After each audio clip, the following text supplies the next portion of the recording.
Today's episode of Study Hall is coming to you from Neo Paris 2084, in honor of Remember Me, the Cyberpunk game, not the Robert Pattinson movie.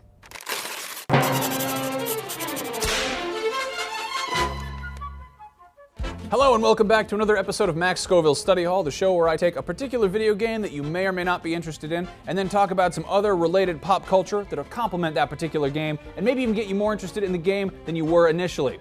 Today's game is Remember Me, which is the brand new IP from Capcom and Don't Nod Studios. Remember Me takes place in Neo Paris in the year 2084. This company called Memorize invents an implant that lets people upload their memories to the internet, which basically gives them a monopoly on human thought. In the game, players take on the role of Nylan, a former Memorize employee who wakes up, surprise, surprise, with her memory wiped.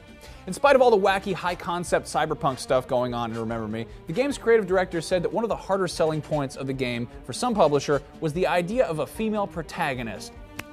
Now, sexism in the gaming industry is a can of worms that I would rather not open right now, but I do think it's stupid that Remember Me's female protagonist was an issue when cyberpunk fiction is just packed with tough dames who have weird wires and stuff in their head. So today I'm going to give you guys a crash course in cyberpunk and the ladies who make it awesome.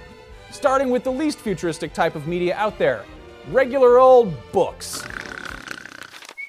William Gibson's novel Neuromancer is usually the first book people recommend when they're talking about cyberpunk. He's my favorite author, so I'm going to take any chance I can to recommend his books to people. Neuromancer is basically a futuristic heist story, and one of the people involved in that heist is Molly Millions. Molly is a cybernetically augmented human working as muscle for hire, or a street samurai. She has surgically implanted mirrored lenses covering her eyes, giving her enhanced eyesight, as well as a fair amount of AR functionality, which if you ask me is a lot cooler than walking around wearing Google Glass. She's also got razor-sharp blades that extend from her fingernails, and obviously augmented reflexes and strength, so she can totally mess people up, and she does in the book. Or, you know, open packages really easily, which I don't think she does in the book.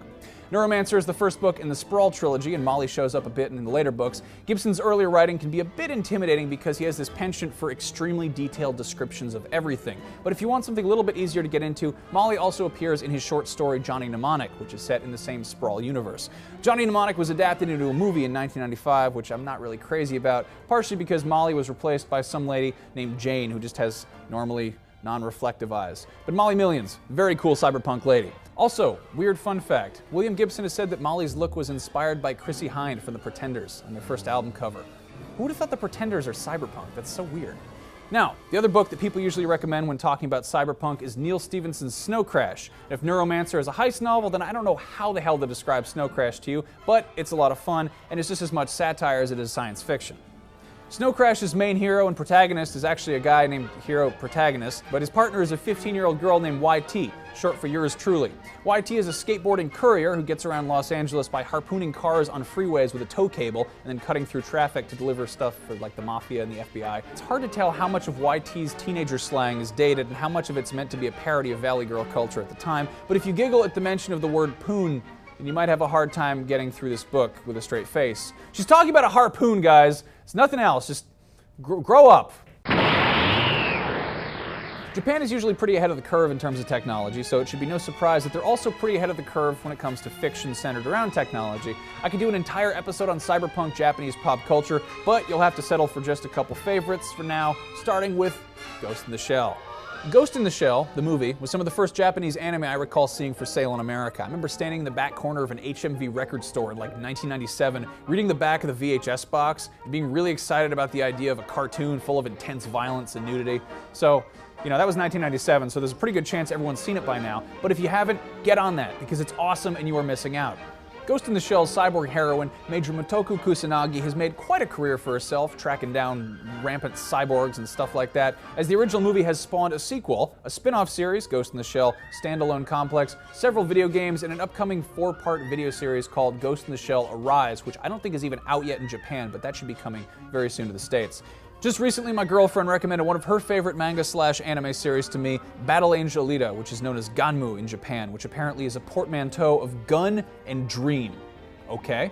Battle Angel Alita follows an android girl named Alita who is found in a junkyard and repaired by a kindly old scientist who also happens to be a bounty hunter who kills people with a rocket-powered hammer. Hell yeah! Alita then becomes a bounty hunter too, because why the hell not? The Battle Angel Alita anime is only 2 episodes long and basically retells the first story arc of the manga. The manga, meanwhile, goes on for like 16 volumes and goes completely, entirely off the rails, with Alita competing in post-apocalyptic cyborg rollerball and then fighting big-ass giant cyborg Mad Max dudes. James Cameron has been talking about adapting Battle Angel Alita into a movie for like a decade now, but considering he's still got like 2 more Avatar movies to make, that might be a while, but my god, do I want to see what he does with that. Next up, we've got music! I know, I said I was talking about cool cyberpunk ladies, but I had a couple song recommendations that I felt were somehow related. The first is Information Society's Mirror Shades, which, surprise, surprise, is a song about Molly Millions from Neuromancer. Information Society sounds a bit corny now, sort of like if Depeche Mode and KMFDM collaborated, but they wrote a song about a William Gibson novel, so they're cool by me. Then there's Smokin' Japanese Babe by Future Sound of London, the experimental electronica group, off their album ISDN, which is one of the most cyberpunk albums I can think of because it's cobbled together from like electronic music that they were broadcasting to radio stations all over the world using an ISDN internet connection. Do you even know what that is? That's like 56K, but a little bit faster, but still just as dumb. Oh, there's the bell. Anyway, that's about all the time we have for today. We'll be back here next week to talk about my favorite superhero, Deadpool. Until next time, remember, a gentleman always opens doors for ladies because they might actually be cyborgs with razor-sharp talons. Also, it's nice.